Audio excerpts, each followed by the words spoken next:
La traversée infernale de la rivière de lave, la première épreuve du jeu, était loin d'être anodine. Les concurrents furent plongés dans une rivière de lave en fusion, à laquelle on ne pouvait pas résister.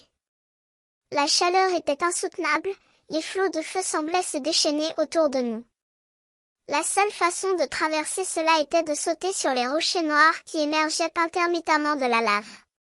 C'était un jeu de tremblement, où il fallait être prêt à tout moment à prendre le risque de glisser dans la rivière enflammée. Je me suis trouvé à côté d'un concurrent que je connaissais plutôt bien, qu'on appellerait peut-être mon copain. Nous avons commencé à sauter ensemble, nous nous sommes soutenus mutuellement, et nous avons même réussi à rigoler un peu malgré la gravité de la situation.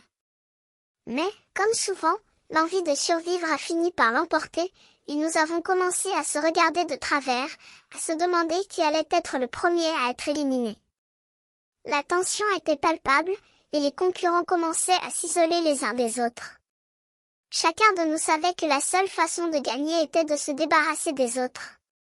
Je me suis rappelé les paroles de mon coach: dans ce jeu, il n'y a pas de place pour les sentiments, il n'y a que place pour les forts. Après avoir traversé la rivière de lave, nous avons tous été épuisés.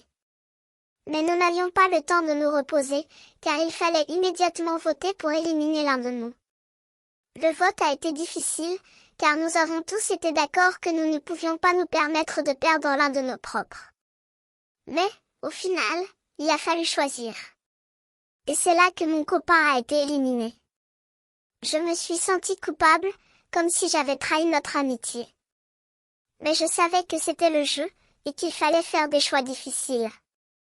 Je me suis dit que je devais me concentrer sur mon propre objectif, et que je ne pouvais pas me laisser distraire par mes sentiments.